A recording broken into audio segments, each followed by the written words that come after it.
ورحمة الله وبركاته. إن الحمد لله نحمده ونستعينه ونستغفره ونعوذ بالله من شرور أنفسنا ومن سيئات أعمالنا.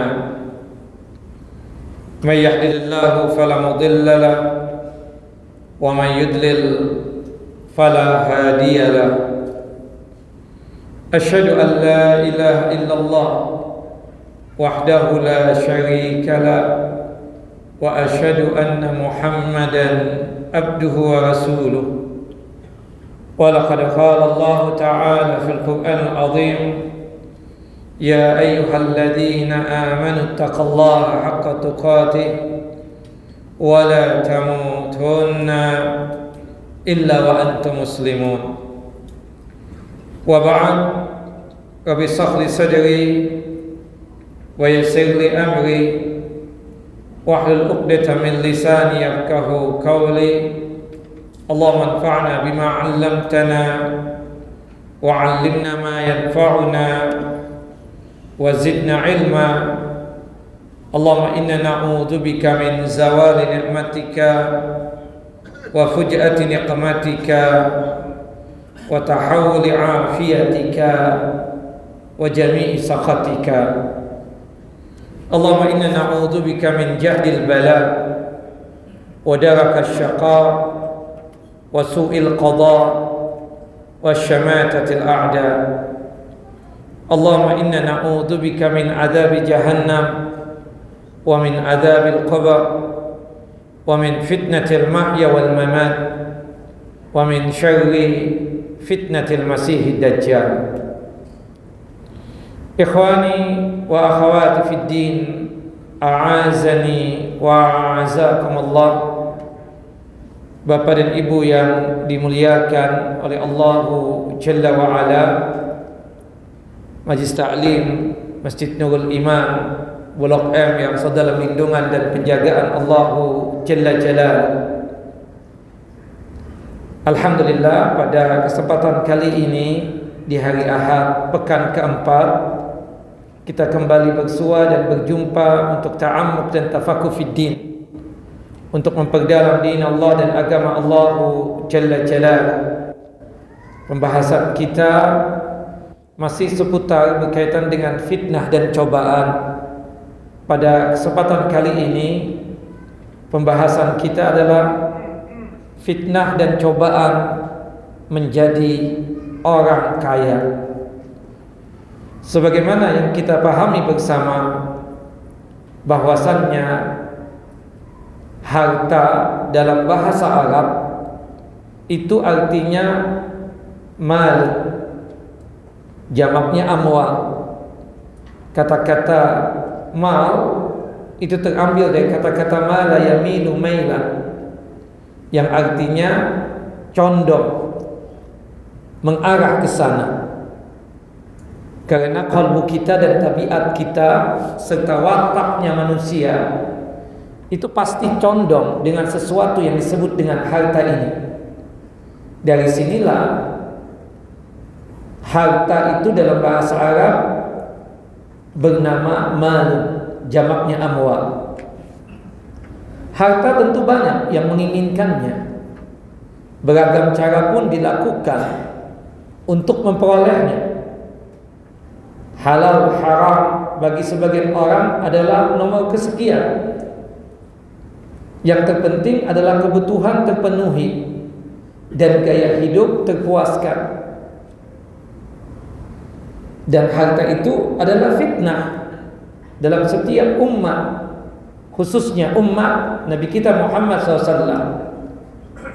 Kata Nabi kita Muhammad SAW, inna likulli ummatin fitnah wa fitnatu ummati al-mal. Setiap umat itu pasti memiliki fitnah, memiliki cobaan. Dan fitnah serta cobaan yang terbesar buat umatku adalah berkaitan dengan masalah harta. Al-Imam Al-Hafidh Ibnu Rajab rahimahullah rahmatan wasi'ah menjelaskan, orang yang berambisi terhadap harta itu ada dua jenis macam manusia. Manusia yang berambisi untuk mendapatkan harta ini itu ada dua jenis. Yang pertama, kata Al-Hafidh Ibn Rajab, orang yang sangat mencintai harta, semangat dalam mencarinya dengan cara yang mubah, namun ia berlebihan dalam mendapatkannya dan mengusahakannya. Caranya halal, diizinkan oleh Allah Jalla wa'ala. Namun kata Al-Hafidh Ibn Rajab, ia berlebihan dalam mendapatkannya dan mengusahakannya. Orang ini dianggap mazmum, dianggap tercela dari sisi bahwa semua usahanya itu bisa jadi sebuah bentuk mensia-siakan hidup. Padahal ia seharusnya bersungguh-sungguh itu dalam mendapatkan kenikmatan akhirat yang abadi, bukan bersungguh-sungguh dalam memperoleh kekayaan atau harta dunia ini. Orang yang berambisi ini malah mensia-siakan untuk mencari rezeki yang sesungguhnya terjamin dari dan sesuatu yang Allah bagi-bagikan, yang tidak datang kecuali seukuran dengan takdirnya Allah. Menurut Al-Hafidh Ibn Rajab, orang itu berambisi ya dengan cara mensia-siakan waktunya, memperoleh hartanya. Dan perlu digarisbawahi, rizki yang dia dapatkan berkaitan dengan harta itu sesuatu yang telah Allah Jalla wa'ala tentukan. Yang datang kepada dia tersebut ya seseukuran dengan takdir yang Allah Jalla wa'ala takdirkan kepadanya. Harta yang kelak tidak akan mendatangkan manfaat baginya, ia akan tinggalkan semua itu dengan tetap hisabnya akan berlaku atasnya. Subhanallah, dikatakan kepada seorang ahli hikmah, ya, kata seseorang mengatakan kepada seorang alim atau seorang yang ahli hikmah, si fulan telah mengumpulkan harta begitu luar biasa banyaknya. Lalu si alim ini berkata, apakah ia juga mengumpulkan hari demi hari yang ia berinfak padanya? Dijawab tidak. Kata orang alim tersebut, jika sekiranya seperti itu, rugi banget dia itu.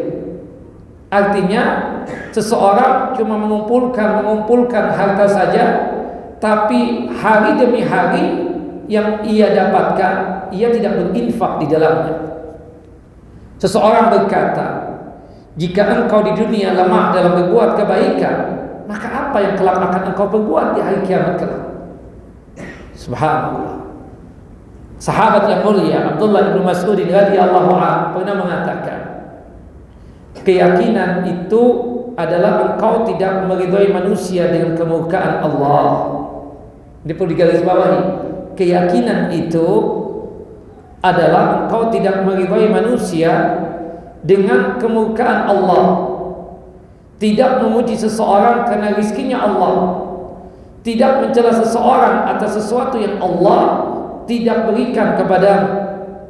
Sesungguhnya rizki Allah tidak diraih dengan ambisi orang yang berambisi, dan tidak akan tertolak karena bencinya orang yang benci. Allah dengan sifatnya yang adil, dan Allah Jalla wa'ala dengan sifat ilmunya menjadikan ruh kehidupan yang hakiki, ya, menjadikan kehidupan yang hakiki dan kebahagiaan yang hakiki terdapat pada sifat yakin dan ridha, menjadikan kesedihan dan gundah gulana pada sifat ragu dan kemurkaan. Rasulullah SAW pernah memberikan nasihat kepada sahabatnya Hakim bin Hizam, ya Hakim, inna hadzal mala hadirun hulwun. Wahai Hakim, sesungguhnya harta ini indah lagi manis. Faman akhadahu bisakhawati nafsin burika lahu fihi. Barang siapa yang mengambil harta tadi atau mendapatkan harta tadi dengan keluasan jiwanya, ia pastinya akan diberkahi pada hartanya. Wa man akhadahu bi israfi nafsin lam yubarak lahu fihi.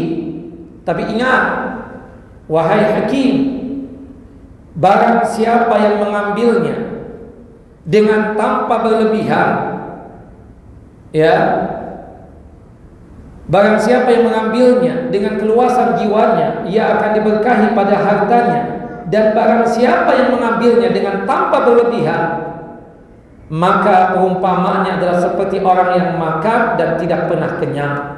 Wa kana kalladzi ya'kul wa la yashba. Kemudian di ujungnya Rasulullah SAW mengatakan, wal yadul ulya khairun min yadis sufla. Tangan yang di atas tentunya lebih baik daripada tangan yang di bawah. Nah, jadi yang pertama ini kata Al-Hafidz Ibnu Rajab, orang yang sangat mencintai dunia, semangat dalam mencari harta, ya, meskipun dengan cara yang mubah, tapi karena sifat ambisinya yang luar biasa untuk memperoleh kekayaan, maka dia tersebut dimasukkan kategori orang yang tercela oleh Allah dan Rasulnya. Sedangkan kondisi yang kedua dari manusia yang memperoleh harta atau berambisi terhadap harta adalah orang yang kondisinya lebih buruk dari jenis yang pertama tadi. Ia adalah orang yang berambisi terhadap harta hingga mengusahakannya dengan cara-cara yang diharapkan oleh Allah Jalla wa'ala dan menghalanginya untuk menunaikan kewajiban harta tadi. Dia tidak peduli bagaimana caranya memperoleh harta tadi. Dia langgar syariat Allah. Dia tidak peduli apakah dia mendapatkan harta tadi halal ataukah haram. Yang penting dia dapat harta. Ketika harta itu tadi dapat, bukannya malah ditunaikan kewajibannya, seperti zakat misalnya. Karena kita tahu orang itu dianggap kaya ketika hartanya itu sampai nisab dan haul.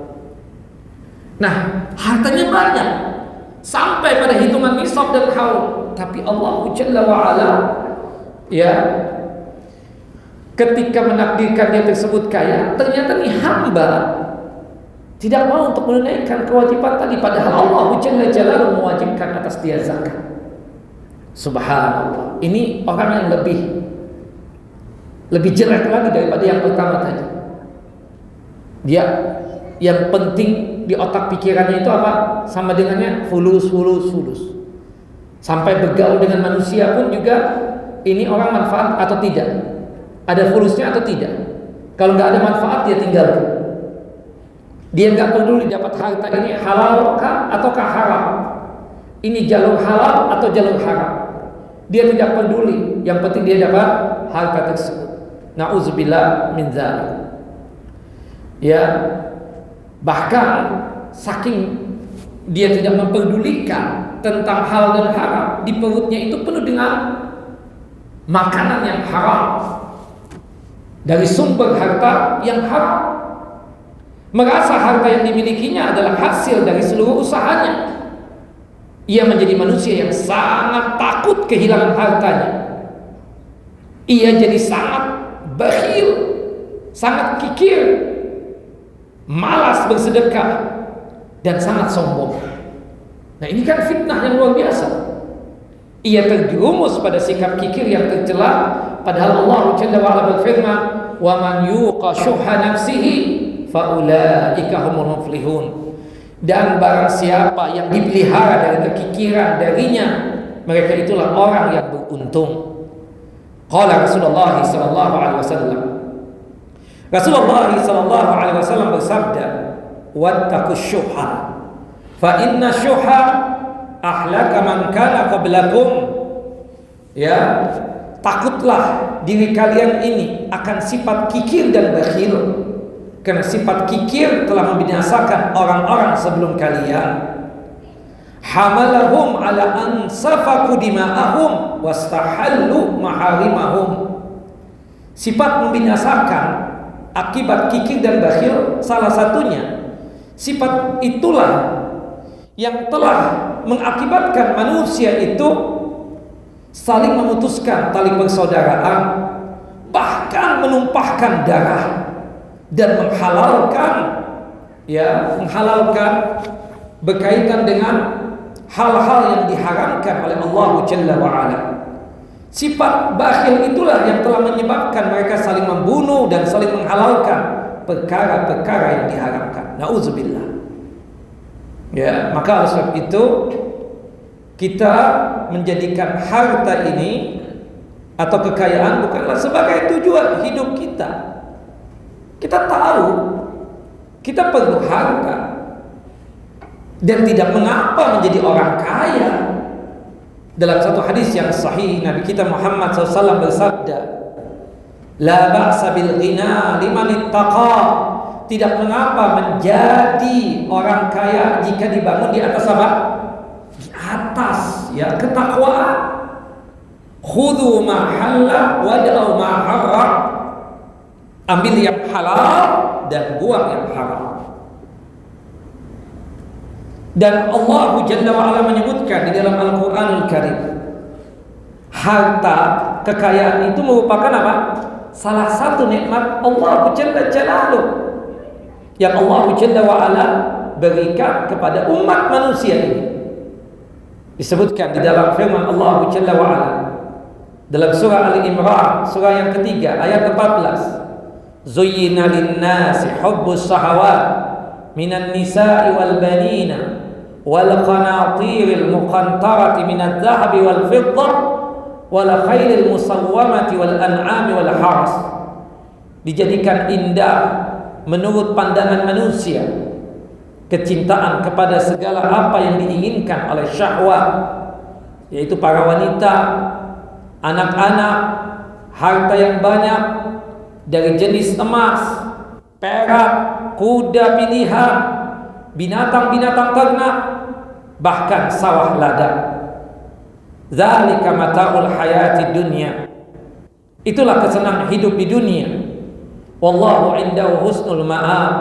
Dan di sisi Allah lah tempat kembali yang baik, yaitu jannah dan surganya Allah Jalla wa'ala. Jadi menurut Al-Quranul Karim, bahwasanya harta itu apa? Salah satu nikmat Allah Jalla Jalaluh yang Allah karuniakan kepada umat manusia. Tapi sekaligus juga harta adalah sebuah realitas yang melingkupi kehidupan manusia. Sejarah berkaitan dengan harta ini senantiasa mengawali peradaban umat manusia di setiap generasi dan masa. Jati diri harta yang berbasiskan fitnah. Jadi harta itu berbasiskan apa? Fitnah. Cobaan yang berat buat umat manusia. Akibat harta tadi banyak melahirkan berbagai macam gonjang-ganjing kehidupan. Maha benar Allah Jalla wa'ala dengan segala firman-Nya. Tatkala Allah Jalla wa'ala mengingatkan para hamba-hambanya akan kenyataan dan realitas tersebut. Dalam surah Al-Anfal, surah yang ke-8, ayat 28, Allah Jalla wa'ala mengatakan, wa'lamu annama amwalukum wa auladukum fitnah. Ketahuilah oleh kalian, sesungguhnya harta dan anak-anak kalian itu sebagai fitnah, sebagai cobaan buat kalian, termasuk hartanya kita. Jangan menganggap bahwasanya Allah Jalla wa'ala memberikan harta banyak kepada kita, kita menganggap bahwasanya Allah sedang sayang sama kita, Allah sedang cinta kepada kita. Tidak seperti itu. Allah Jalla wa'ala memberikan kecintaannya kepada kita ketika kita tersebut sanggup untuk taat kepadanya, sanggup untuk menjalankan perintahnya dan sanggup untuk meninggalkan segala larangannya. Kalau kita ini merasa bisa melaksanakan ketaatan, berarti kita mendapatkan cintanya Allah Jalla Jalaluhu. Bukan berkaitan tentang masalah diri ini kaya atau miskin. Jangan ada anggapan juga kalau sekiranya di antara kita ini ada yang fakir, ada yang miskin, oh Allah tidak sayang dengan anak. Tidak, tidak demikian dalam masalah pandangan Allah Jalla wa'ala.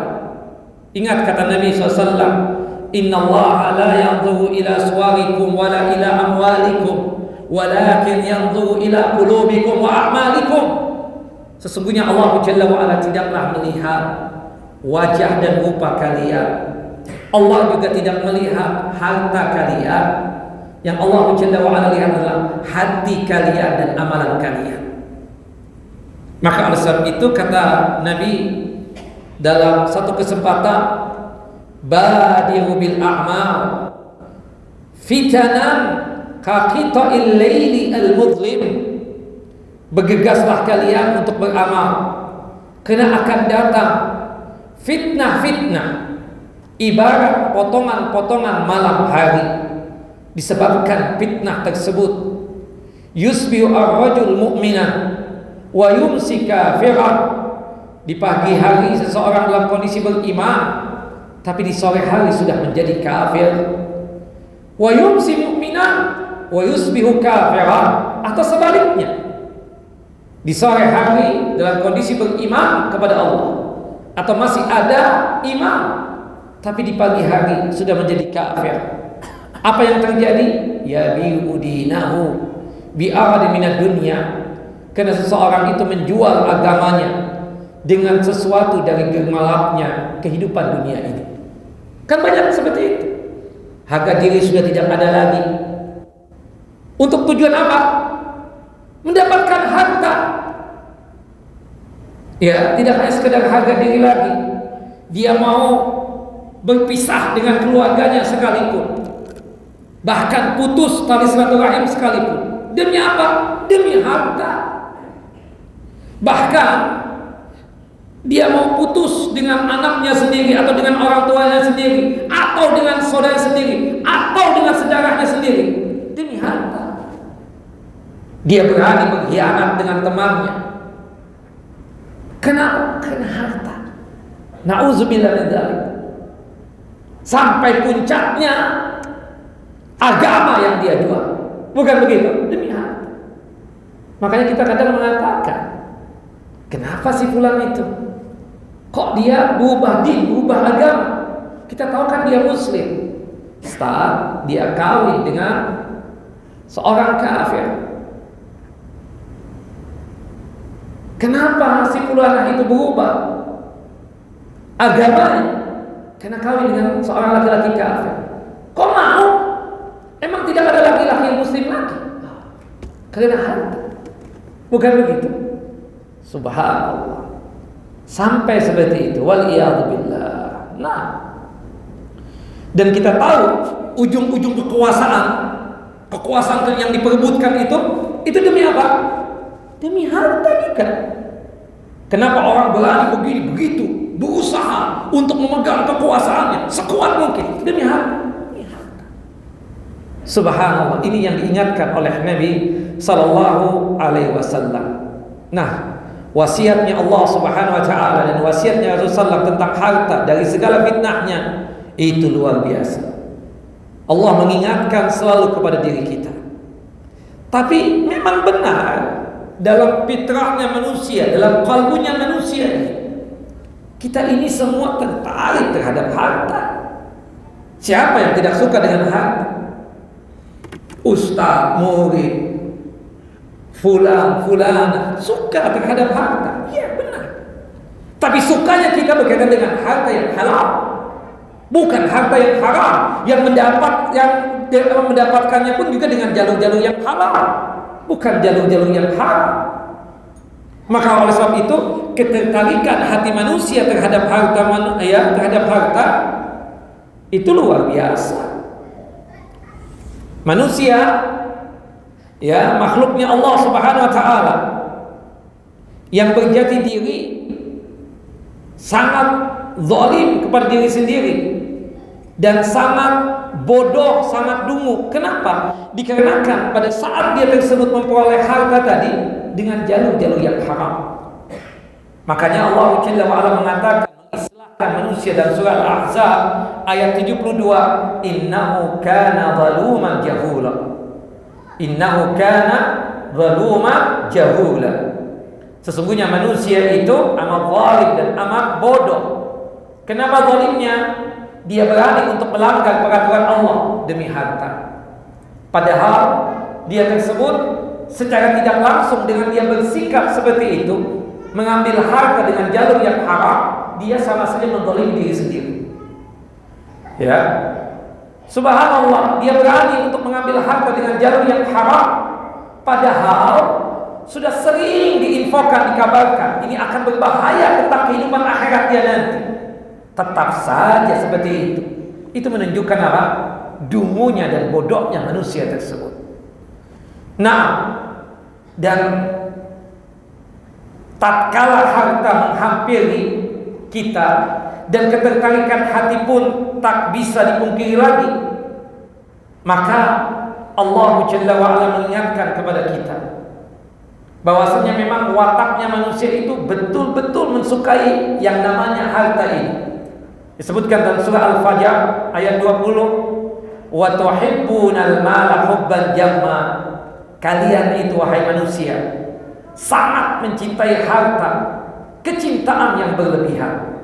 Kita boleh cinta harta, tapi jangan sampai berlebihan, yang mengakibatkan kita jatuh ke dalam fitnah yang sangat luar biasa. Saking cintanya terhadap harta, ada di antara kita itu menjadi bakhil yang sangat luar biasa. Takut kalau dia sedekahkan, takut kalau dia zakatkan, dia akan menjadi miskin. Kata Allah dalam surah Al-Adiyah ayat yang ke-8, wa innahu li hubbil khairi lasyadid. Sesungguhnya manusia itu sangat bakhil, sangat kikir dikarenakan kecintaannya yang sangat kuat terhadap harta tersebut. Allahu Akbar. Dan kita punya keyakinan manusia itu tidak bakalan puas untuk mendapatkan harta. Harta sudah dikasih berbagai macam, harta sudah dikasihkan 2 tempat khusus yang di dalamnya ada emas sekalipun, tanahnya di mana-mana, gedungnya di mana-mana, rumahnya ada di mana-mana, tetap saja sibuk dengan apa? Dengan harta ini. Makanya kalau kita lihat, maaf ya, di kajian lebih banyak orang kaya atau orang miskin yang datang? Orang miskin. Ketika kita ingatkan sahib kita, teman kita yang kaya raya, ngaji dong, ada lagi sibuk. Bukan begitu? Ya, subhanallah. Nah, kita ini alhamdulillah kesibukannya itu tidak terlalu. Bukan berarti kita enggak bekerja, kita bekerja, tapi kita tidak terlalu ambisi terhadap yang demikian. Kita ingin punya rumah, kita ingin punya mobil, sebatas untuk mencukupkan berkaitan tentang masalah kehidupan ini. Karena kita ingin apa yang Allah anugerahkan kepada kita itu, kita ingin mendapatkan akhirat. Wabtaghi fima ataka Allahul akhirah wala tansa nasibaka minad dunya. Kenapa kita perlu rumah? Ya, untuk kita tinggal, agar kita jangan sampai kepanasan, jangan sampai kehujanan. Itu perintahnya, tapi tidak berlebih-lebihan sampai punya rumah di mana-mana yang jelas kita nggak memakai juga. Bukan begitu? Ya, kalau kita mau untuk meminjamkan kepada si fulan atau si Allah, tidak juga. Cuma sekedar kebanggaan doang. Saya punya rumah ini di sini, di situ dan seterusnya. Antum pakai? Enggak juga. Mubazir. Mobil, alhamdulillah kita punya. Tapi sebab mobil yang mengantarkan kita kepada tempat-tempat yang menjadi tujuan kita, kajian misalnya. Bukan tidak perlu dengan hal-hal itu semua.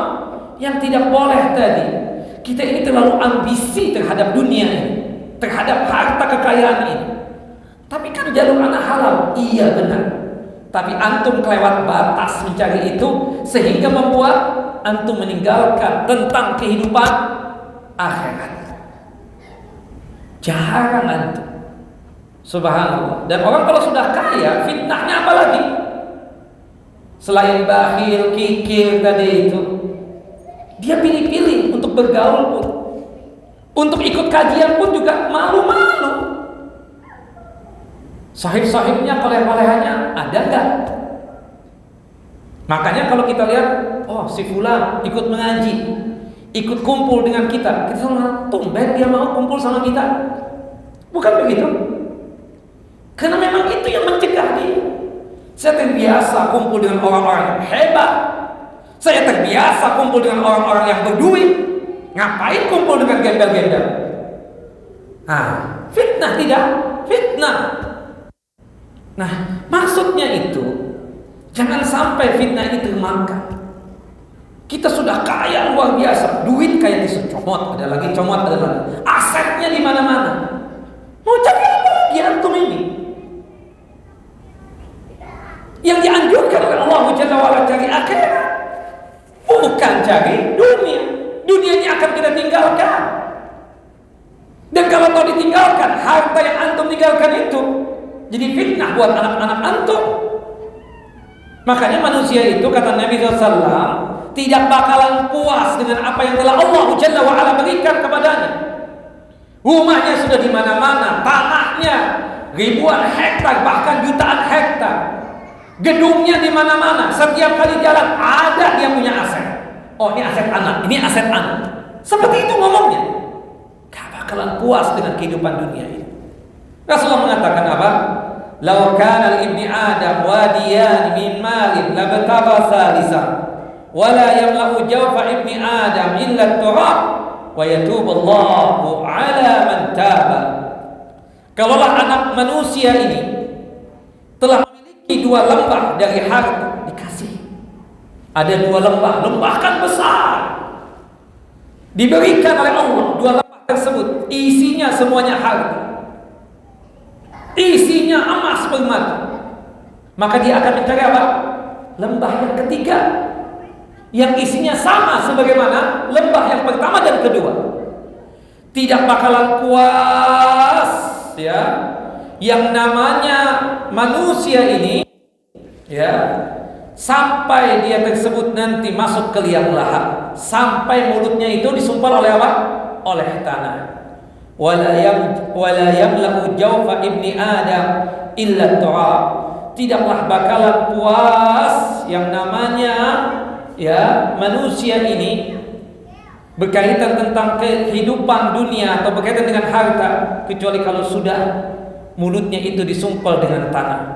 Dan Allah Jalla wa Ala Maha mengampuni orang-orang yang mau untuk bertaubat. Maka sebab itu, dari kajian ini saya mengingatkan kepada orang-orang yang kaya, jangan sampai harta antum itu menjadi fitnah buat antum diri sendiri dan menjadi musibah buat antum, menjadi azab dan siksa buat antum. Allah Jalla wa Ala telah menganugerahkan sudah berbagai macam kekayaan buat antum. Ini kesempatan buat antum untuk memperhatikan akhirat antum. Datanglah ke kajian, perdalam agama Allah, rajin melaksanakan amalan yang sesuai dengan tuntunan dan ajaran Quran dan Sunnah Nabi SAW. Merasa puaslah dengan apa yang Allah Jalla wa Ala telah berikan. Harta antum sudah luar biasa. Antum terus begini sampai antum meninggal dunia. Seperti itu Ustaz kira-kira. Itulah yang dikatakan oleh Nabi SAW.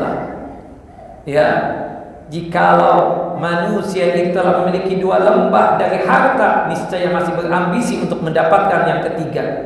Padahal ketika ia berada di liang kubur, tidak lain yang memenuhi perutnya hanyalah tanah.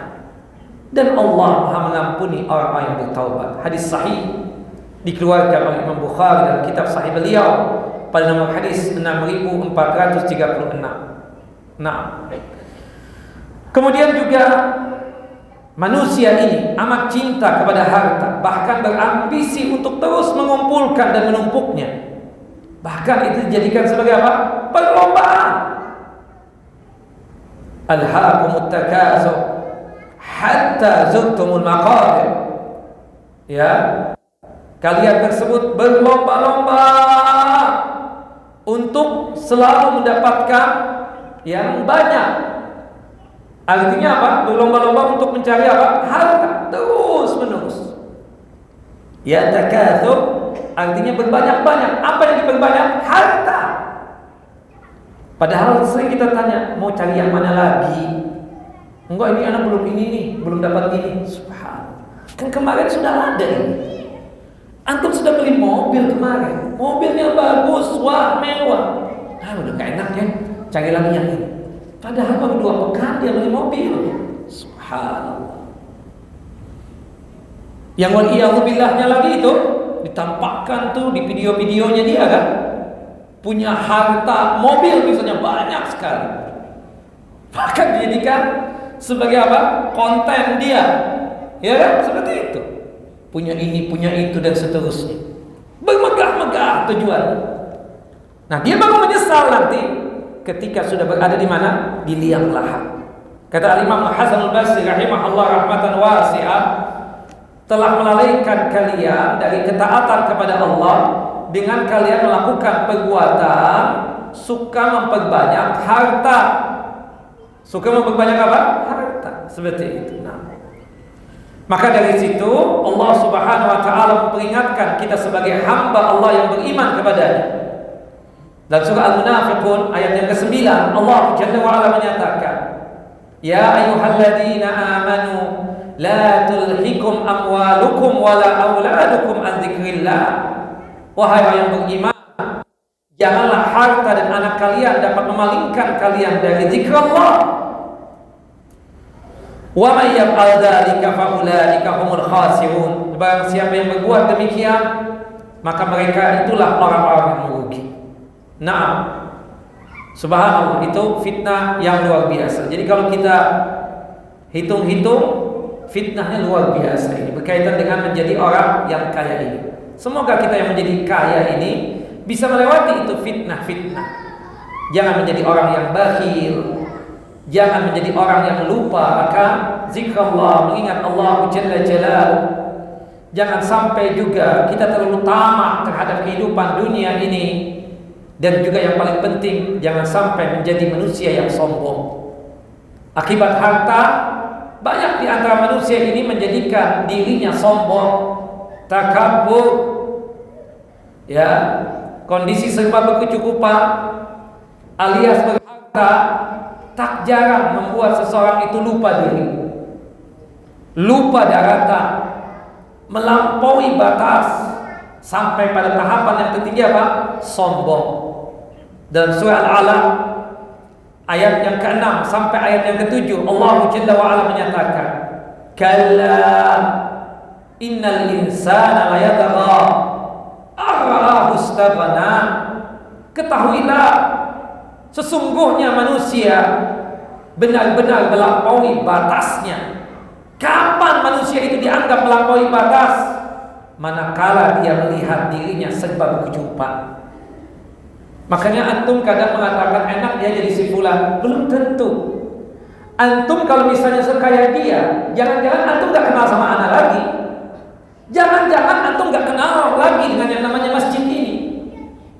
Enggak lah Ustaz, anak gak bakalan begitu. Antum tahu Qarun?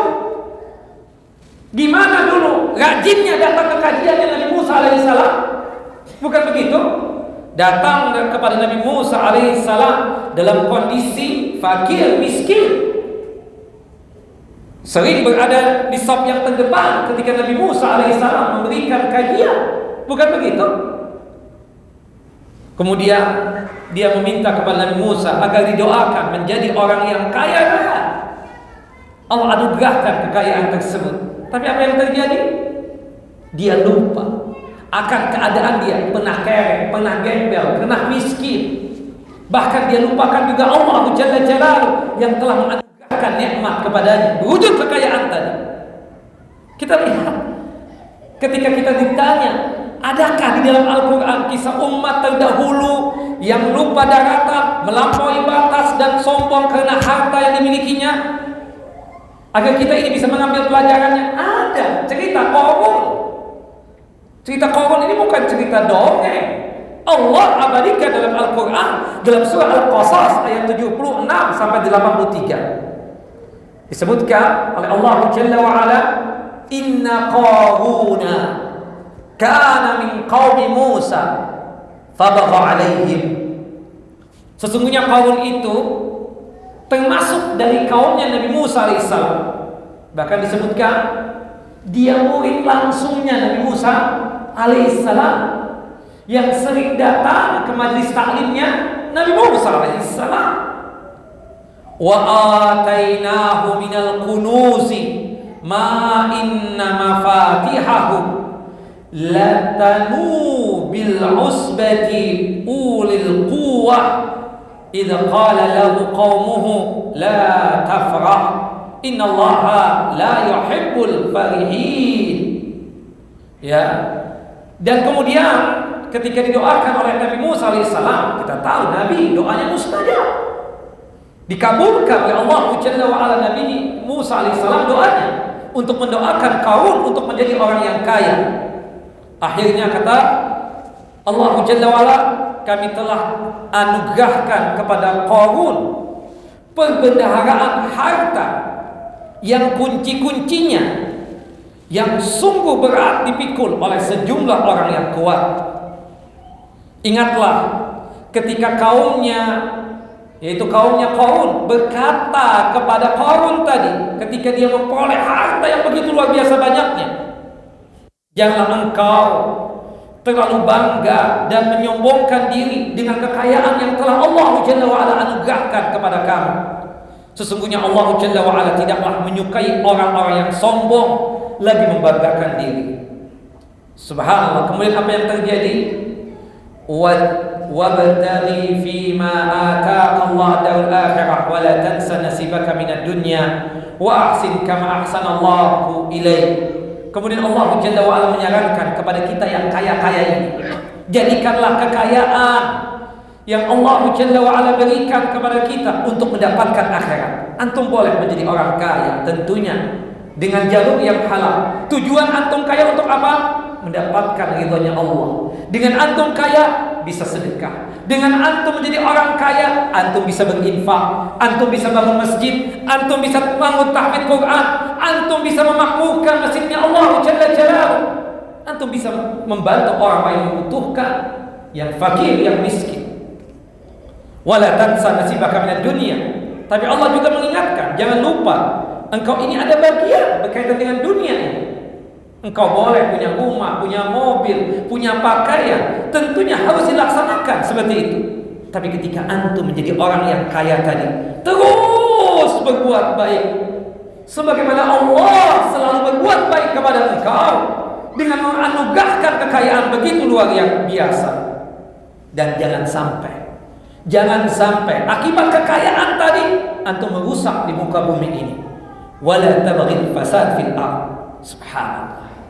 Bapak, Ibu, ya, orang kaya melakukan perbuatan dosa zina atau minum khamar dan dosa yang sama dilakukan oleh orang fakir dan miskin, maka dosa yang paling besar untuk hukuman dan sanksinya untuk siapa? Dua-duanya dosa besar. Tapi ketika orang kaya yang melakukan itu, zina, minum khamar dan seterusnya, dia lebih besar dosanya ketimbang si fakir dan si miskin ini. Betapa banyaknya orang tersebut dengan kekayaannya dia bisa untuk menggapai maksiatnya, bukan begitu? Akibat antum kaya, antum bisa melakukan sesuatu yang antum inginkan berkaitan dengan maksiat Allah. Datang ke diskotik, naik klub, ke tempat pelacuran, ke tempat perjudian dan lain sebagainya. Si fakir, si miskin, mana ada sanggup seperti itu? Dia tahu masuknya saja bayar, dia nggak ada uang. Makanya Allah sangat murka kepada orang yang Allah anugerahkan kekayaan. Kekayaan yang Allah anugerahkan kepadanya malah dia gunakan untuk maksiat kepada Allah Jalla Jalaluhu. Sangat luar biasa Allah murkanya. Dan ini mengingatkan kepada mereka yang merasa diri kaya dan dia tidak sadar itu anugerah Allah dia gunakan untuk maksiat, maka dosanya tersebut ya itu lebih berat ketimbang si fakir yang melakukannya. Innallaha la yuhibbul mufsidin. Sesungguhnya Allah Jalla wa Ala tidaklah menyukai orang-orang yang berbuat kerusakan. Subhanallah, ketika diingatkan Qarun dengan hal seperti ini, diingatkan jangan sombong, ya, sering berinfak, jangan banggakan diri dengan kekayaan yang telah Allah anugerahkan. Ya, jadikanlah harta yang Allah anugerahkan kepada engkau wahai Qarun untuk mendapatkan akhirat. Tapi engkau jangan melupakan dirimu. Kamu hidup di dunia, perlu rumah, perlu kendaraan, silahkan beli. Tetap berbuat baik sebagaimana Allah berbuat baik kepada engkau. Dan janganlah melakukan kerusakan dengan menggunakan harta yang telah Allah anugerahkan tadi. Sesungguhnya Allah Jalla wa Ala tidak menyukai orang yang suka merusak di muka bumi ini. Apa kata Qarun? Qala innama utitu ala ilmin indi. Kata Qarun, aku dapat harta ini dikarenakan kepintaranku, kecerdikanku, kepandaianku. Allah enggak ikut serta dengan masalah ini. Na'udzubillah min dzalik. Aw lam ya'lam anna Allah qad ahlaka min qabl min al-qurun man huwa ashaddu minhu quwwatan wa aktsaru jam'an. Diingatkan lagi kepada Qarun, hei Qarun, tidakkah ya Qarun itu tahu sesungguhnya Allah telah membinasakan umat-umat sebelum dia yang jauh lebih kuat darinya dan lebih banyak dalam mengumpulkan harta yang ada pada zaman Nabi Nuh alaihi salam, kaum Samud lebih hebat, lebih kuat, lebih banyak hartanya ketimbang Qarun. Qarun ini ngaji dengan Nabi Musa, ngerti tentang hal itu, sangat tahu tentang hal yang demikian, tapi subhanallah lupa sudah tentang apa yang dia dapatkan tadi. Dia bukannya tidak mengerti tadi, diingatkan malah sombong. Kan banyak Pak, Ibu, siapapun nih semua, kita kaya ini bukan karena kepintaran kita Pak. Subhanallah, bukan begitu. Antum tahu kalau di universitas banyak nggak yang ahli ekonomi yang ngajarin mahasiswanya, muridnya tentang bagaimana jadi orang sukses, ya kan? Ya, bagaimana untuk memperoleh ini, memperoleh itu. Tapi subhanallah, di antara muridnya ada yang Allah Jalla wa Ala jadikan kaya, bukan begitu? Tapi dianya seumur hidupnya tetap begitu.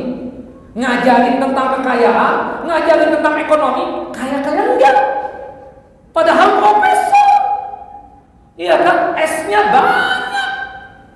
Kenapa? Karena memang masalah kekayaan ini bukan karena apa? Bukan karena kepintaran, bukan karena kecerdikan dan kepandaian, tapi kenapa? Karena rizkinya Allah. Itu rizki yang datang dari Allah, nikmat yang datang dari Allah Jalla wa Ala. Satu, ya, si A S3, bahkan S4, profesor. Ini cuma lulusan SD. Subhanallah, Allah jadikan yang kaya ini yang SD. Bayangkan kita bergaul nih dengan para muhsinin tersebut. Subhanallah, ustaz, ada ustaz, ada yang doktor, ada yang profesor, ada yang S2. Subhanallah, ada lagi yang ahli ekonomi di situ. Hebat-hebat semuanya. Bahkan dia tersebut kerja di departemen keuangan, ya kan? Luar biasa. Subhanallah. Tapi yang pegang kendali yang kaya. Subhanallah. Nanyanya gimana? Kita mau bangun masjid nih, bangun ini perlu uangnya sekian. Yang ngomong apa? Yang lulusan SD tadi. Sudah gampang kalau fulusnya dari bagian anak aja. Iya enggak? Subhanallah ada. Kenapa bisa begitu? Allah Jalla wa Ala, dari Allah. Antum jangan merasa ya, kalau sekiranya kalau rizki dan kekayaan dan harta tadi karena sekolah, maka kita katakan rata-rata kita ini adalah orang-orang kaya. Bukan begitu? Kaya semua. Tapi kenyataannya tidak seperti itu. Sudah berapa ribu tuh atau jutaan bahkan yang sekolah ke sana, ke sekolah sini, tapi keadaannya ya tidak seperti sebagaimana yang diharapkan. Ada juga rizkinya, pastilah, tapi diharapkan seperti si fulan yang kekayaannya luar biasa, tidak ada. Nah, maka sebab itu rizki itu bukan dikarenakan kepandaiannya kita. Kekayaan ini yang kita dapatkan bukan karena keahlian dan kepintaran kita, tapi semua itu apa? Dari rizkinya Allah Jalla Jalla. Nah, kemudian diingatkan lagi,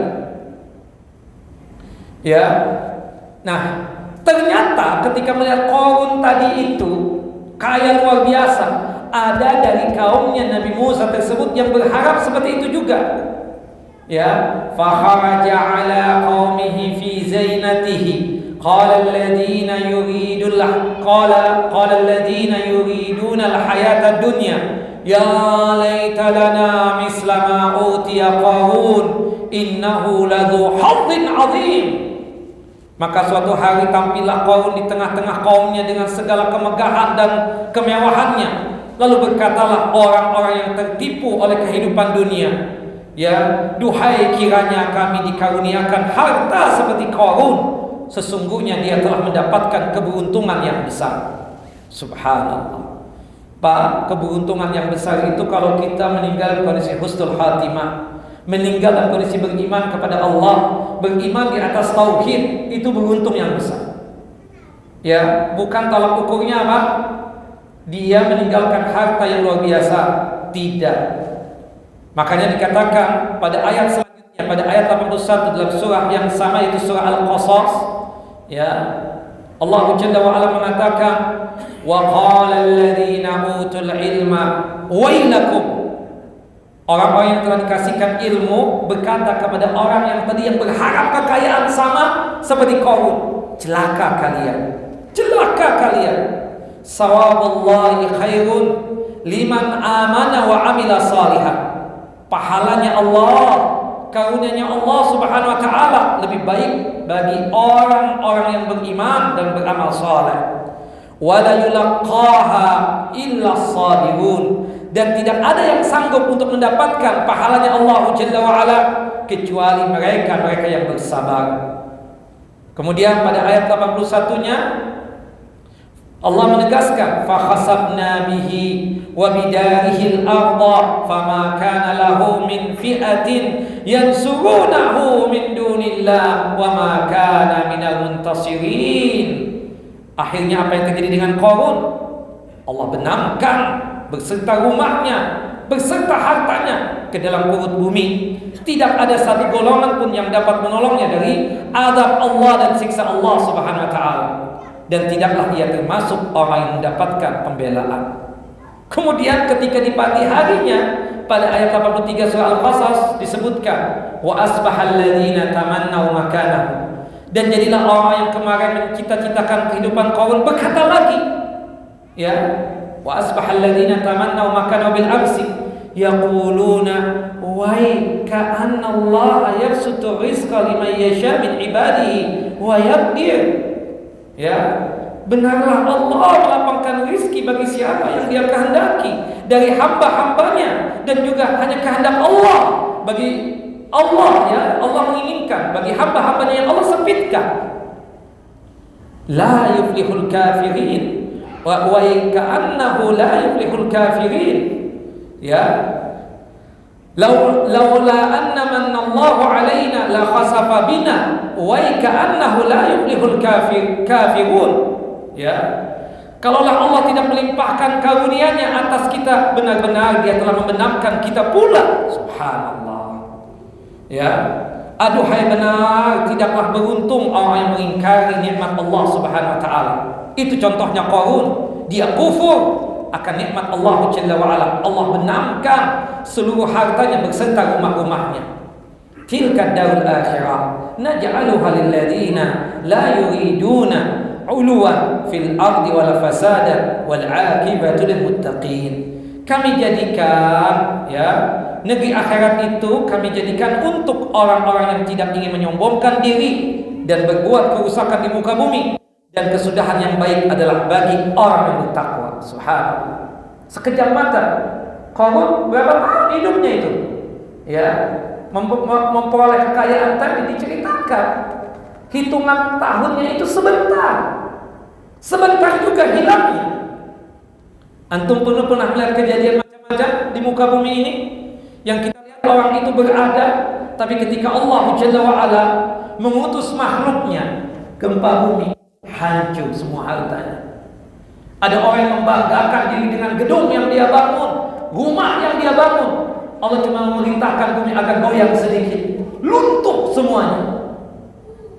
Subhanallah, Allah utus tsunami misalnya, habis disapu oleh tsunami tersebut. Sampai orang kadang dulu dibanggakan ini semua, setelah itu hilang.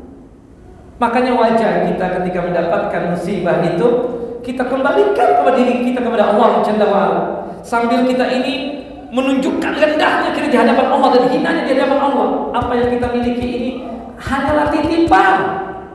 Ini semua milik Allah Jalla wa'ala. Inna lillahi wa inna ilaihi raji'un. Ya, kita sering mendengar cerita-cerita orang-orang yang dianggap dulu orang yang kaya raya, tanahnya di mana-mana, tapi ketika meninggalnya kondisi kesihan.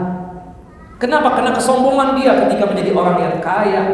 Karena dia tersebut tidak pernah menjalankan perintah Allah Jalla Jalaluhu, tidak pernah mensyukuri nikmat yang telah Allah Jalla wa'ala berikan. Makanya orang seperti itu tadinya kaya di atas angin, kemudian Allah Jalla wa'ala uji dia dengan kefakiran, dengan kemiskinan, dengan diambil lagi harta tersebut oleh Allah Jalla Jalaluhu, menjadi orang yang malu untuk berjumpa dengan manusia. Bukan begitu?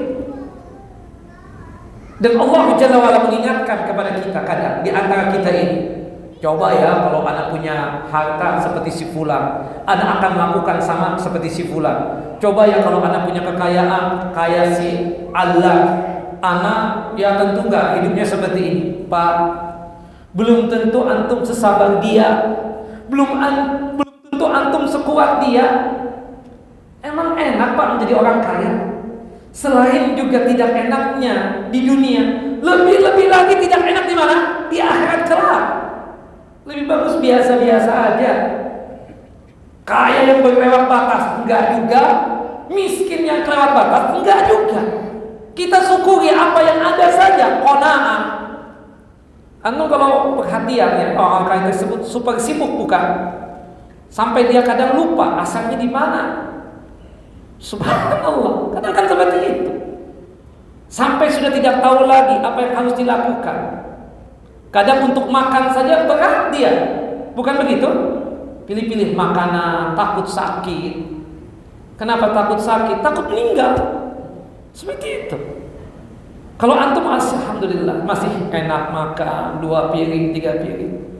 Coba antum tanya orang kaya, mudah nggak tidur? Kebanyakan kata-kata susah tidur. Ya perlu minum obat baru tidur, bukan begitu?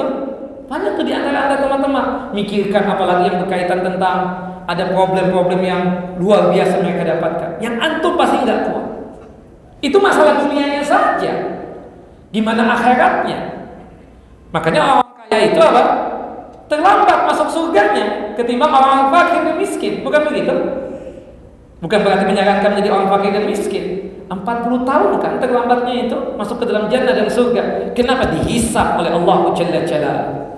Nah, maka oleh sebab itu ya menjadi pelajaran buat kita tentang apa yang ada pada Qarun tadi. Al-Imam Al-Qurtubi rahimahullah rahmatan wasi'ah mengingatkan kepada kita, Allah Subhanahu wa taala menerangkan dalam ayat-ayat tadi bahwasanya Qarun telah diberikan perbendaharaan harta yang amat banyak hingga ia lupa diri. Semua yang dimilikinya itu ternyata tidak mampu menyelamatkannya dari azab Allah Subhanahu wa taala, sebagaimana pula yang telah dialaminya oleh sebagaimana yang telah dialami oleh Fir'aun. Ya, kita tahu Fir'aun dengan kekuasaannya, dengan kekayaannya seakan-akan sanggup untuk menjaga dirinya dan kekuasaannya, ternyata kalah juga. Ya, subhanallah. Setiap hari kita lihat ada yang meninggal dunia, ada yang miskin, ada yang kaya. Padahal si yang kaya ini sudah berobat kemana-mana, bukan begitu? Tapi tetap apabila ajalnya telah tiba, maka tidak mungkin untuk mengulurnya, mengundurnya meskipun satu saat, meskipun satu detik sekalipun, dan juga tidak mungkin untuk memajukannya, ya. Dan banyak lagi cerita-cerita berkaitan tentang masalah itu. Baik, ikhwan wa akhwati fid din, a'azani wa a'azakum Allah, bahwasanya harta kekayaan tidak sanggup untuk menyelamatkan diri seseorang. Jangankan berkaitan dengan masalah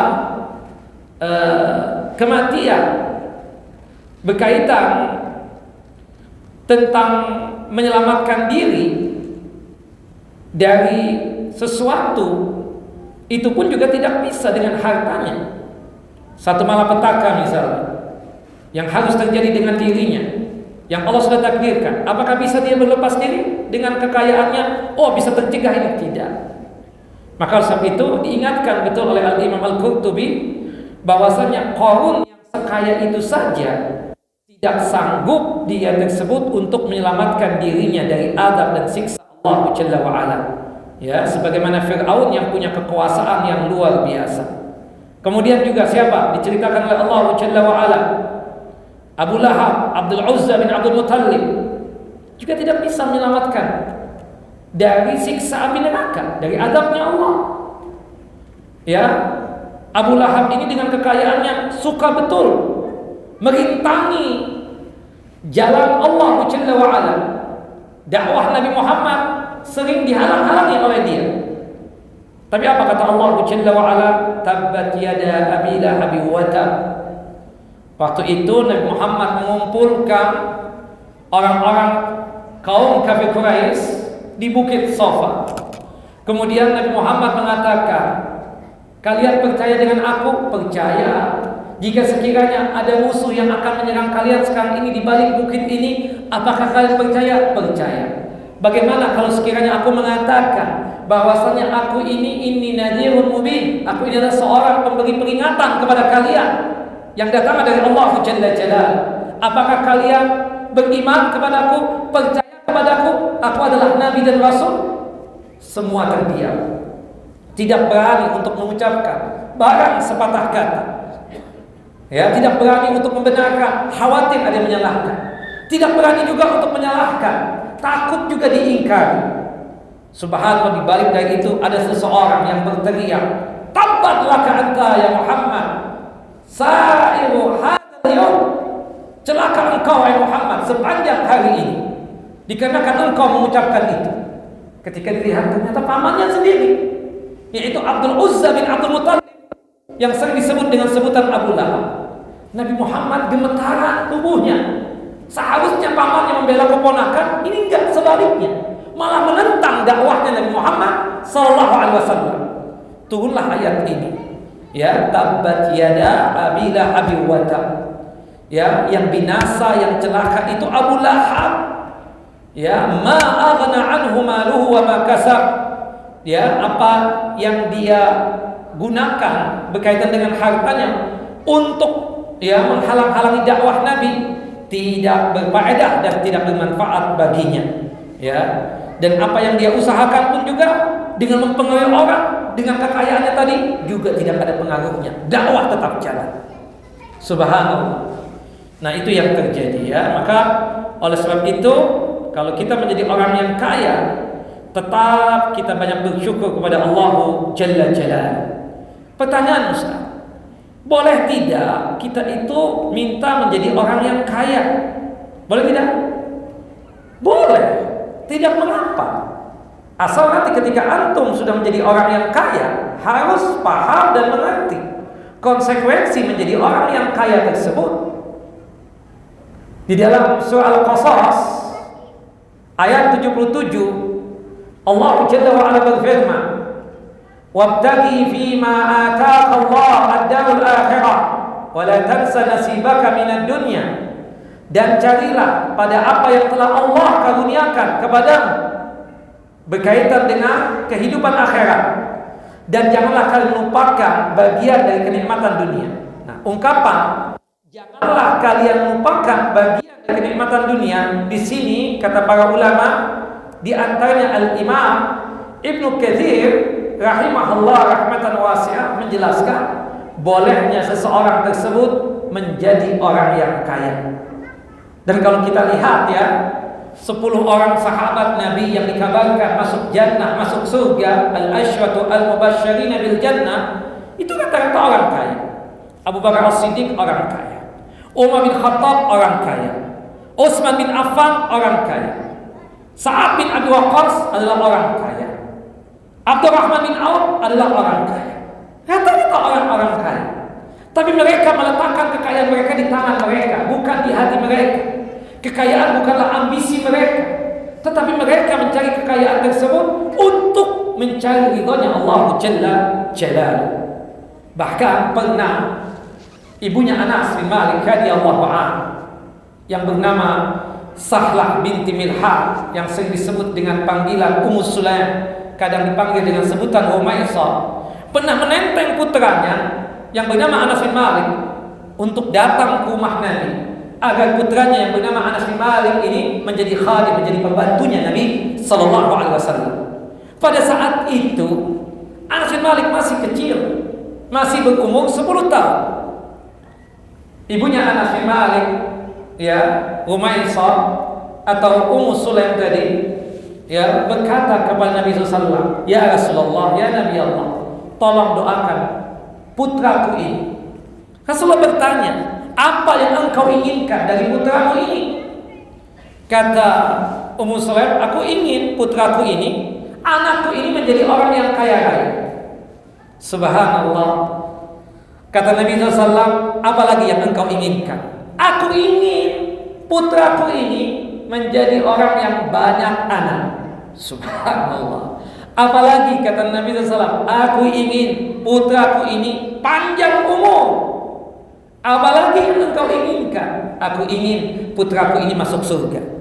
Didoakan oleh Nabi SAW, "Allahumma akthir malahu wa waladahu wa barik fima a'taitahu wa atil hayatahu fi ta'atika ya wa adkhilhu al-jannah." Nah, ya Allah, ya, panjangkanlah, ya Allah, perbanyaklah harta Anas bin Malik, ya, dan perbanyaklah anak keturunannya, dan berikanlah keberkahan kepada hartanya Anas bin Malik dan anak keturunannya. Panjangkan umurnya di dalam ketaatan kepada Engkau ya Allah, masukkan ke dalam surga.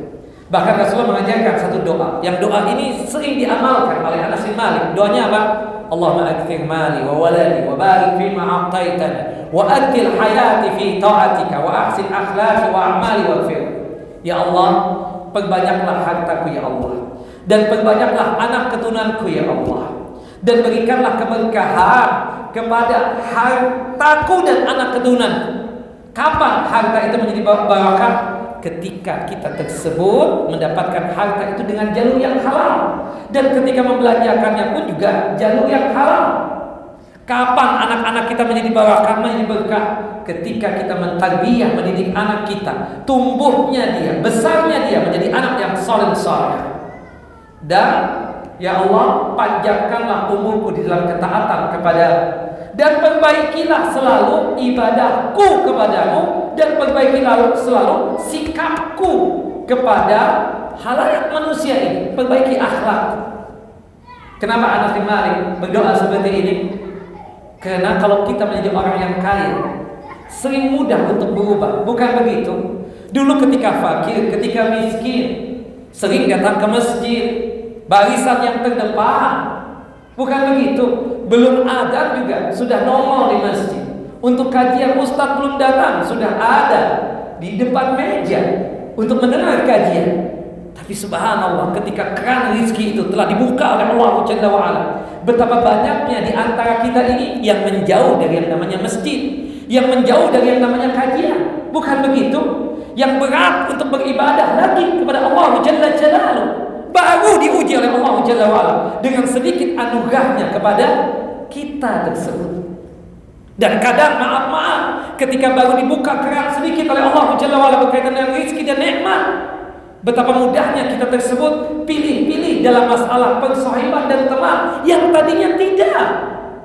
Pilih-pilih dalam masalah teman yang baik, itu kudunya, wajibnya. Tapi maaf, pilihnya ini berkaitan dengan masalah dunianya. Dia berduit atau tidak, dia punya ini atau tidak, oh dia kaya atau tidak, itu yang nauzubillah, itu yang tidak diinginkan oleh Anas bin Malik radhiyallahu anhu. Dia ingin kondisi dia sama sebagaimana ketika dia menjadi khadim atau pembantunya Rasulullah SAW, tetap berakhlak yang mulia, tidak mau untuk bersikap tidak baik kepada manusia. Waghfirli ya Allah, ampuni dosaku ya Allah, jika sekiranya dalam memperoleh harta ini ada khilaf dan salah. Ya Allah, ampuni dosaku ya Allah, jika sekiranya dalam mentarbiyah dan mendidik anak-anakku ada khilaf dan salah. Subhanallah. Nah, Anas bin Malik, doanya dikabulkan oleh Allah Jalla Jalal. Doa Rasulullah yang berdoa, mendoakan mustajab. Anas bin Malik menjadi seseorang yang kaya raya, yang kekayaannya itu sebanding dengan para sahabat yang kaya. Abu Bakar As-Siddiq, Umar bin Khattab, Utsman bin Affan, Abdurrahman bin Auf, Sa'ad bin Abi Waqqas. Enggak terbayang oleh kita seorang khadim pembantu yang kekayaannya itu akan sebanding dengan kita, yang akan sebanding dengan orang yang kaya. Enggak terpikirkan oleh kita. Makanya oleh sebab itu, itulah rezekinya Allah Jalla wa'ala, yang tidak ada syarat harus berilmu atau tidak, harus ini atau tidak. Dan jangan antum katakan anak kan ahli ibadah, salat anak luar biasa, duha enggak ketinggalan, tahajud enggak pernah ketinggalan, puasa Senin Kamis dikerjakan, ayyamul bid dilakukan, tapi anak tetap gembel tak?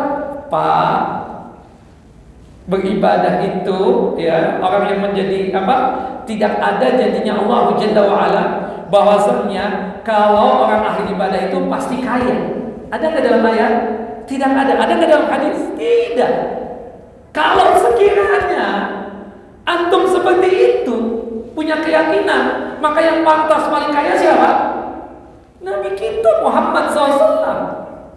Ketika meninggal dunia, Nabi Muhammad meninggalkan apa? Sedikit harta. Cuma sekedar pelana kuda dan ada uang sedikit, yang nilainya itu nggak sampai 1 dinar. Sedikit sekali. Rasulullah ahli ibadah luar biasa, tapi kehidupan beliau kesian seperti itu. Maka oleh sebab itu jangan sudah ini sudah itu. Bahkan kalau antum seperti itu niatannya melakukan amalan akhirat untuk mendapatkan dunia, antum syirik kecil. Sebagaimana yang Allah Jalla wa'ala firmankan dalam surah Hud ayat 15 sampai ayat 16. Subhanallah. Anas bin Malik radhiyallahu anhu menjadi kaya raya. Anaknya banyak lagi. Anaknya berapa? 82. Lakinya 80, anak perempuan 2. Cucunya 115. Salam. Luar biasa ya. Umurnya panjang. Ada yang mengatakan 91 tahun, ada yang mengatakan 93, ada yang mengatakan 97, ada yang mengatakan 107 tahun baru meninggal. Nah, itulah Anas bin Malik radhiyallahu anhu, dan termasuk sahabat yang punya jaminan surga. Nah, intinya apa? Kita minta kaya boleh, tapi ingat, ketika kita menjadi kaya, tolong tujuan kita menjadi kaya itu apa niatannya? Untuk menggapai akhirat. Dan jangan sampai fitnah-fitnahnya tadi kita lakukan, artinya kita menjadi sombong, menjadi melecehkan orang, menjadi tidak taat kepada Allah. Itu fitnah yang ada pada orang yang kaya. Subhanallah, antum alhamdulillah, masya Allah, dengan kondisi sekarang ini bisa datang ke kajian, bisa sholat 5 waktu on time dan seterusnya. Orang kaya ada, tapi kalau kita hitung di sini, sensus di sini, antum punya ini, nggak ada. Yang kebanyakan hadir di kajian siapa? Bukan saya mengatakan antum fakir miskin, enggak. Tapi rata-rata kondisinya itu tidak sama seperti orang yang tidak mengaji. Dengan kesibukan dia mencari harta membuat dia susah untuk datang ke kajian, bukan begitu? Bahkan yang dikatakan orang tersebut padahal dia bantu ini pembangunan ini tapi kok nggak ngaji juga, Pak. Itulah fitnahnya, itulah cobaannya, seperti itu. Maka syukurlah dia tersebut sudah bantu, kan? Alhamdulillah. Tapi paling tidak kita doakan semoga dia ikut mengaji juga sebagaimana kita. Seperti itu kira-kira. Wallahu a'lam. Nah, yang terakhir, kita meminta, berdoa kepada Allah Jalla wa Ala, meminta perlindungan dari kejelekan dan keburukan, kekayaan dan kefakiran. Ada satu doa yang diajarkan oleh Nabi kita Muhammad sallallahu alaihi wasallam kepada ibunda Aisyah radhiyallahu anha. Doanya berbunyi seperti ini. Allahumma inni a'udzubika min fitnatin nar wa adzabin nar wa min syarril ghina wal faqri. Ya Allah, aku berlindung kepadamu dari fitnah, ya, api neraka dan azab api neraka, dan aku berlindung kepadamu dari jeleknya kekayaan dan jeleknya kefakiran dan kemiskinan. Ya Allah, aku berlindung kepadamu dari fitnah neraka dan siksa api neraka, dan aku berlindung kepadamu dari keburukan kekayaan dan kefakiran. Hadis sahih dikeluarkan oleh Al-Imam Abu Daud dalam kitab sunannya pada nomor hadis 1543, dan hadis ini dikatakan oleh Syekh Nasir Albani dalam kitab beliau, ya, dalam menurut beliau adalah ini derajatnya hadis sahih. Nah, dari doa ini ada ilmu yang bisa kita dapatkan. Yang pertama, pentingnya berlindung dari azab dan siksa api neraka. Yang kedua, azab neraka biasanya ditimpakan bagi orang yang kafir.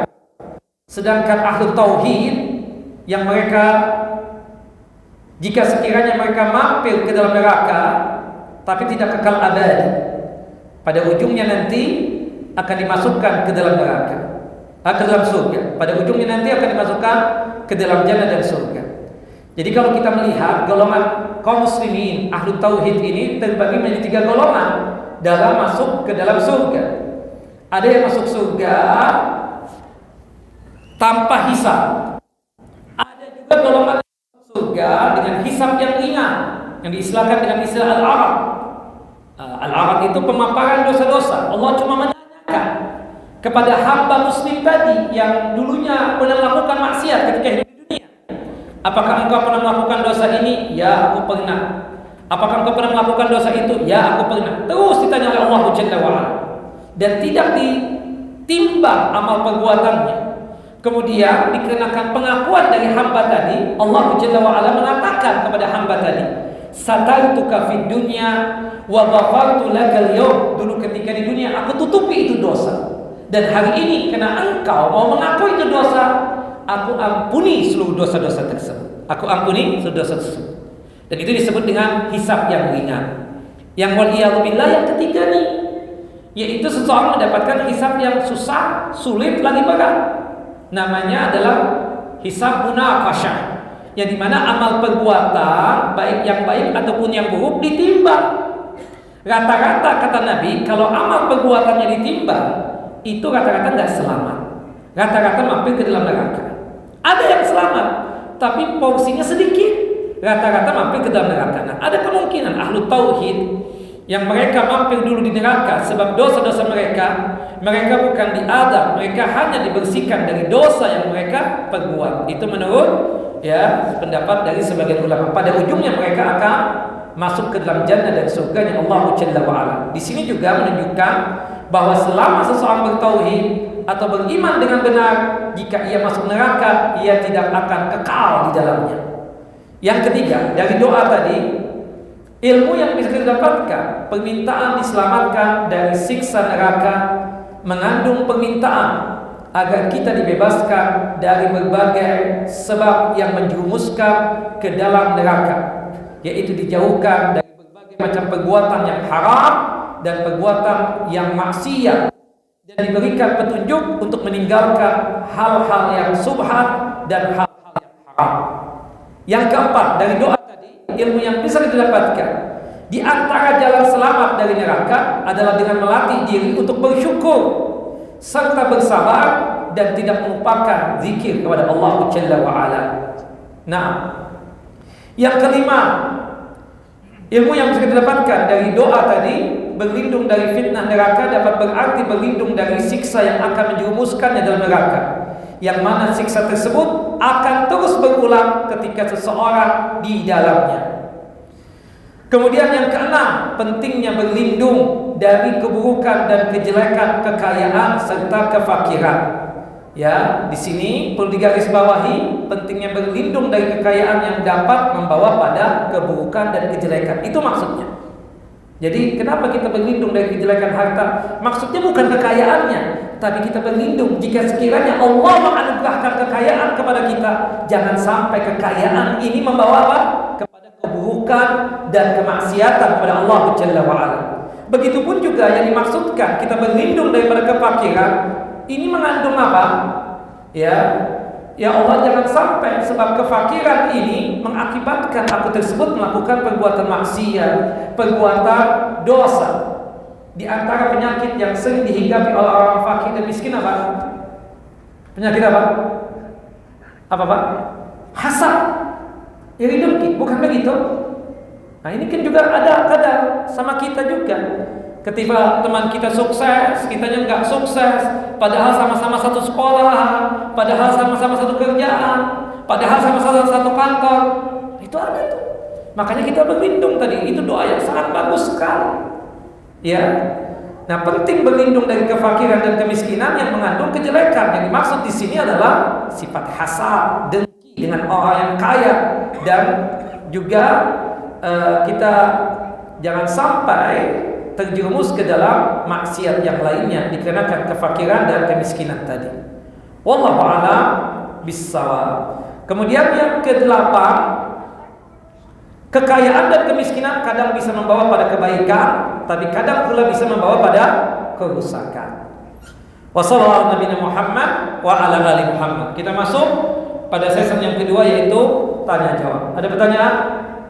Silakan. Pertanyaan yang kemarin ya.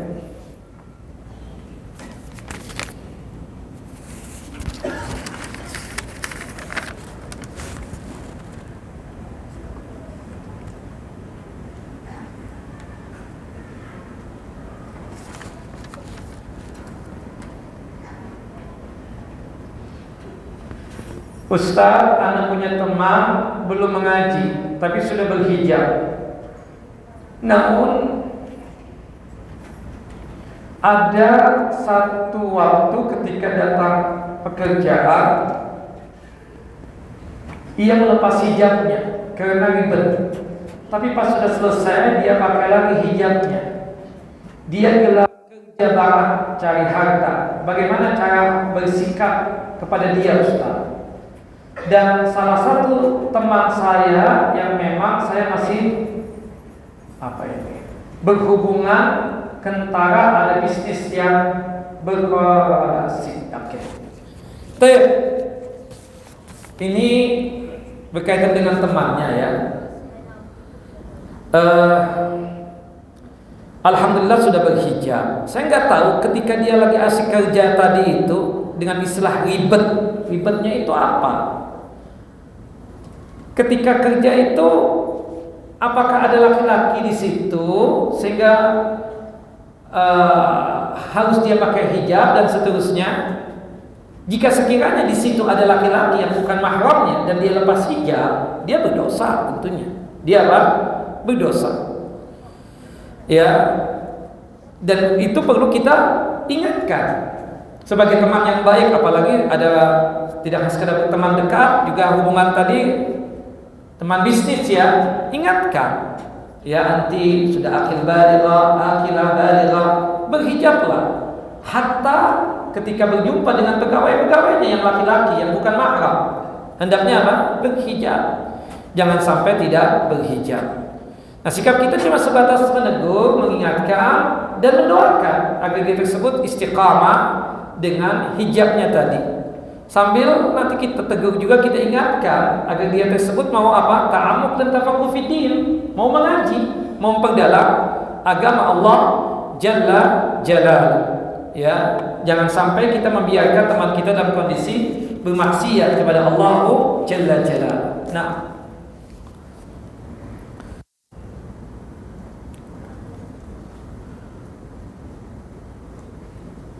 Ustaz, bagaimana kalau seseorang masih susah untuk meninggalkan yang haram, padahal dia itu bisa untuk mencari pekerjaan yang halal, dikarenakan gaji atau upah atau salary yang ada pada pekerjaan yang halal sedikit ya dibandingkan yang haram. Ya, ini fitnah besar kadang ya di antara kita ini. Kita sebagai hamba Allah Jalla wa Ala yang beriman, kita wajib taat kepada peraturan Allah Jalla Jalla. Salah satunya berkaitan tentang halal dan haram. Rasulullah tadi mengatakan tidak mengapa menjadi hamba yang kaya, ya, tapi kekayaan dibangun di atas ketakwaan. Ambil yang halal, buang yang haram. Kalau misalnya yang haram itu masuk ke tubuh kita meskipun secuil, itu akan menjadi busuk nanti dalam perut kita tersebut. Itu yang mengakibatkan seseorang terlempar ke dalam siksa api neraka. Maka pastikan Bapak dan Ibu, apapun yang kita makan itu bersumberkan dari sumber yang halal, bukan dari sumber yang haram. Nah, untuk teman yang tadi berat betul melepas yang haram, meskipun sudah ada pekerjaan yang halal, saya nasihatkan di kajian ini, tinggalkan itu yang haram. Antum sudah wajib untuk meninggalkan itu. Ya, jalani pekerjaan yang halal, disitulah nanti keberkahan akan antum dapatkan. Betapa banyaknya orang tersebut dalam hartanya tidak barakah, tidak ada keberkahan. Kenapa? Dikarenakan harta yang dia dapatkan dari sumber-sumber yang haram, dari pekerjaan-pekerjaan yang haram. Kalau misalnya kita mendapatkan harta yang banyak kelihatannya, tapi bukan dari sumber yang halal, tapi haram, jangan harap keberkahan itu akan kita dapatkan. Kita selalu pastinya akan mendapatkan kekurangan, terus-menerus, sakit ini, sakit itu. Kita dapatkan kadang. Setiap kali nih dalam 1 bulan Anda punya anak, ada aja sakitnya. Ya, istri Anda juga begitu. Kadang anaknya juga begitu. Pak, satu Pak. Wallahu alam, Anda nggak tahu. Anda bukan mengetahui tentang yang gaib. Ini cuma sekedar untuk mencocokologikannya saja. Jangan-jangan pekerjaan antum ini haram Pak. Kenapa seperti itu? Antum diuji terus. Jangan-jangan karena pekerjaan yang haram ini yang mengakibatkan sering sekali anak antum ini sakit. Cobalah antum tinggalkan yang haram. Berat Ustaz, gajinya gede, tapi haram itu bahaya besar. Kecil tapi halal itu kebaikan yang besar, keberkahan di situ. Tapi Ustaz, anak mencoba untuk siap, istri anak gak siap Ustaz. Kadang Anda sampaikan kepada istri anak tahu di pekerjaan haram, tapi ketika Anda sampaikan istri Anda ngamuk Ustaz. Dia bilang mau makan apa kita? Astagfirullahaladzim. Ya, nah itu kadang problematika yang ada pada teman, padahal sudah mengaji dia. Nah, Anda sarankan, karena pertanyaannya di situ disebutkan ada pekerjaan yang halal, tinggalkan yang haram. Ambil tuh pekerjaan yang halal, meskipun ya nilainya, salary-nya itu enggak segede dan sebesar yang haram tadi. Mudah-mudahan dari situ keberkahan ada, dan itu yang membuat ya rezeki antum terus bertambah. Mudah-mudahan sebab itu Allah Jalla wa Ala meridai antum. Tinggalkan yang haram. Kalau kita meninggalkan yang haram lillahi ta'ala karena Allah Jalla Jalaluhu, maka niscaya kita katakan bahwasannya ya Allah akan menolong kita, pastinya akan membantu kita. Dalam satu hadis qudsi Allah Jalla wa Ala mengatakan, man taraka syai'an lillah awwadahu, ya, barang siapa yang meninggalkan sesuatu karena Allah Jalla Jalaluhu lillahi ta'ala, maka Allah Jalla wa Ala pasti akan ganti yang lebih baik. Awwadahu khairan minhu, Allah akan ganti yang lebih baik. Yakin seperti itu. Asal antum ada keyakinan. Meskipun awalnya berat banget, itulah ujiannya. Tapi di situ nanti keberkahan yang antum dapatkan. Dan itu banyak terjadi dengan teman-teman. Kita punya sahib, punya teman, kelasnya sudah pangkat gede, Masya Allah. Ya, sudah hampir, dia itu sudah wakil direktur gitu kan.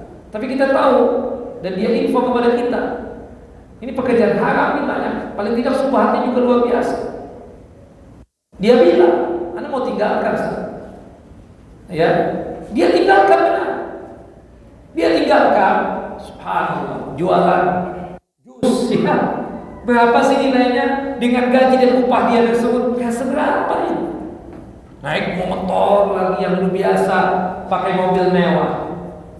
Dia jajakan tuh jusnya itu ke teman-temannya, kepada orang-orang yang habis Jumatan kadang. Tapi barokah.